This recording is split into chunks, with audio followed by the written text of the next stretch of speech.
30 days with Godలో 11వ రోజుగా ఈరోజు దేవుడు మనకిచ్చిన వాగ్దానము విశ్వాసము ద్వారా నడవటం. మూలవాక్యముగా 2వ కొరింథీయులకు రాసిన పత్రిక 5వ అధ్యాయము 6వ వచనము. వెలిచూపు వలన కాక విశ్వాసము వలననే నడుచుకొనుము. Walk by faith not by sight. క్రైస్తవ్యంలో విశ్వాసముతో నడుచుకొనటం అనేది వెన్నెముక లాంటిది. మరి ఆ విశ్వాసము గురించి బైబిల్ ఏమని బోధిస్తుంది? విశ్వాసం అనున్నది నిరీక్షింపబడు వాటి యొక్క నిజస్వరూపమును అదృశ్యమైనవి ఉన్నవనుటకు రుజువునై ఉన్నది అని హెబ్రీయులకు రాసిన పత్రిక 11వ అధ్యాయము 1వ వచనంలో మనకి తెలుస్తుంది. అంటే కనబడే వాటిపైన మనం మన దృష్టి నిలపడం కాదు, కానీ అదృశ్యమైనవి ఉన్నావని నమ్మిక ఉంచటమే విశ్వాసం అంటే. ఇక్కడ మనం చూసుకున్నట్లయితే ఈరోజు 2 విషయాలపై మనం చూస్తున్నాం. వెలిచూపు వలన నడుచుకొనక విశ్వాసము ద్వారా నడుచుకొనుమని మూలవాక్యముగా మనం చూస్తున్నాం. వెలిచూపు అంటే ఏంటి? వెలిచూపు అంటే మన కళ్ళతో ఏదైతే కనబడుతుందో, మన ఇంద్రియాలతో ఏదైతే మనం గ్రహిస్తున్నామో దానిని వెలిచూపు అంటే. ఒక చిన్న మాటలో నేను చూస్తున్నాను కాబట్టి నమ్ముతున్నాను అనేది వెలిచూపు వలన నడుచుకోవటం. అదే విశ్వాసానికి మనం వస్తే, విశ్వాసం ఏం చెబుతుంది?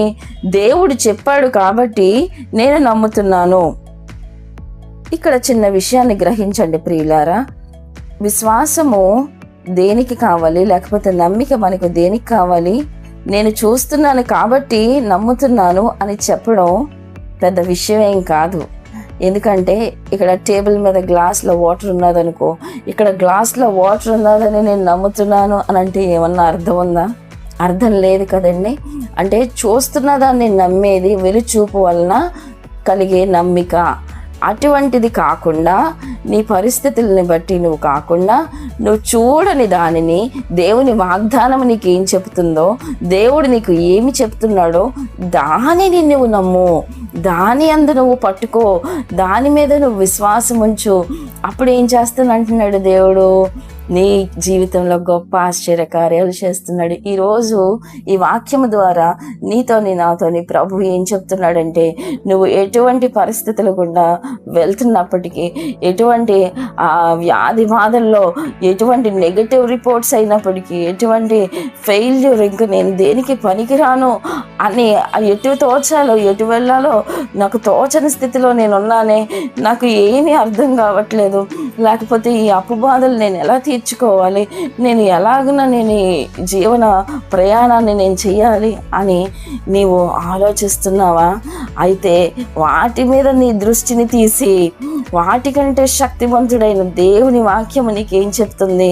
నేనున్నాను, నేను నిన్నెన్నడూ విడువను, ఎడబాయను, నేను నీతో కూడా ఉన్నాను.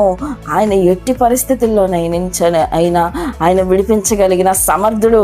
ఆయన నీతోని ఉంటాను, నీ చెయ్యి నేను పట్టుకున్నాను, నా అరచేతుల్లో నేను చెక్కుకున్నాను, ఒకడు తన కనుపాపను కాపాడునట్లుగా నేను నిన్ను కాపాడుతున్నాను, ఏ తెగులు నీ గుడారంను సమీపించకుండా నేను నిన్ను కాపాడుతున్నాను అని దేవుడి వాగ్దానాలు. ఇన్ని వాగ్దానాలు ఉన్నాయి కదండి.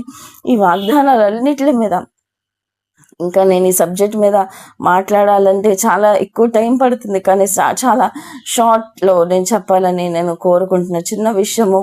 దేవుడు మనతో మాట్లాడుతున్న ఈ మాట, మనం విశ్వాసంలో నడవాలి. విశ్వాసంలో నడవటం అంటే మనకు కనిపించే వాటి మీద కాకుండా, మనకి వచ్చిన ఈ పరిస్థితులు, ఎదుర్కొంటున్న పరిస్థితులు, ఇదిగో నేను గర్భఫలం లేకుండా ఉన్నాను, లేకపోతే నాకు జీవితంలో ఏ మేలు లేకుండా నేను ఉన్నానే, వాటి మీద కాదు, కానీ గర్భఫలం యెహోవా ఇచ్చే బహుమానము, లేకపోతే నేను నీకు అనేకమైన వాగ్దానాలు ఉన్నాయి. వీటన్నిటిని బట్టి మనం దేవుని మీద ఆధారపడినప్పుడు మన పరిస్థితులను, మన స్థితిగతులను సమస్తానికి ఆయన మార్చగలిగిన సమర్థుడు, ఆయన చేయగలిగిన సమర్థుడు, ఆయనకు అసాధ్యమైనది ఏది లేదని నువ్వు ఎప్పుడైతే బలముగా నమ్ముతావో, ఎప్పుడైతే బలముగా ఆయన మీద విశ్వాసం ఉంచుతావో. అందుకే కదండి మనల్ని ఏమని పిలిచాడు దేవుడు? భక్తులారా అని పిలవలేదు, కానీ విశ్వాసులు అని పిలుస్తున్నాడు. ఎందుకు విశ్వాసులు అని పిలుస్తున్నాడు? ఆయన అదృశ్యమైన పునరుత్థాన శక్తి యందు మనం విశ్వాసం ఉంచాము గనుకే ఆ పునరుత్థాన శక్తితో ఆయన ఈరోజు నువ్వు ఏ పరిస్థితుల్లో ఉన్నా ఆయన నిన్ను లేవనెత్తడానికి, ఆ పునరుత్థాన శక్తిని నీలో ఉపయోగించటానికి ఆయన ఇష్టము కలిగి ఉన్నాడు. దానికి నువ్వు చేయవలసింది నువ్వు నమ్ము, నువ్వు విశ్వసించు. నీ పరిస్థితుల్ని కాదు, నీ స్థితిగతుల్ని కాదు, కానీ దేవుని మాటను నమ్ము. దేవుని యందు విశ్వాసం ఉంచి ఆయన చేసే అద్భుతాలని పొందుకుందామా? దేవుడి పరిశుద్ధ వాక్యము నా హృదయంలో ఫలింపు చేయునుగాక. ఆమేన్. ప్రార్థన. ప్రియమైన పరలోకపు తండ్రి, మీ వచ్చుచున్నాం ప్రభా. ఈ దినము నువ్వు మాతో మాట్లాడిన విధానాన్ని బట్టి నీకు వందనాలు. అవును తండ్రి, మేము చూచిన వాటిని ఆధారంగా కాకుండా నీ వాక్యంపై ఆధారపడి జీవించుటకు నాకు సహాయము దయచేయము తండ్రి. అయా భయము వచ్చినప్పుడు విశ్వాసమును, అయా నాకు అయా సందేహము వచ్చినప్పుడు నాకు ధైర్యమును దయచేయము తండ్రి. నేను నడుచుచున్న ఈ జీవన ప్రయాణంలో విశ్వాసము ద్వారా నా పరిస్థితుల మీద జయము పొందగలిగిన జయ జీవితమును మీరు దయచేయమని బ్రతిమలాడుకుంటూ విశ్వాసమునకు కర్తయ్యను అయిన నజరేయుడైన యేసు శక్తి కలిగిన నామంలో ప్రార్థించి వేడుకొనుచున్నాము నా పరలోకపు తండ్రి. ఆమేన్.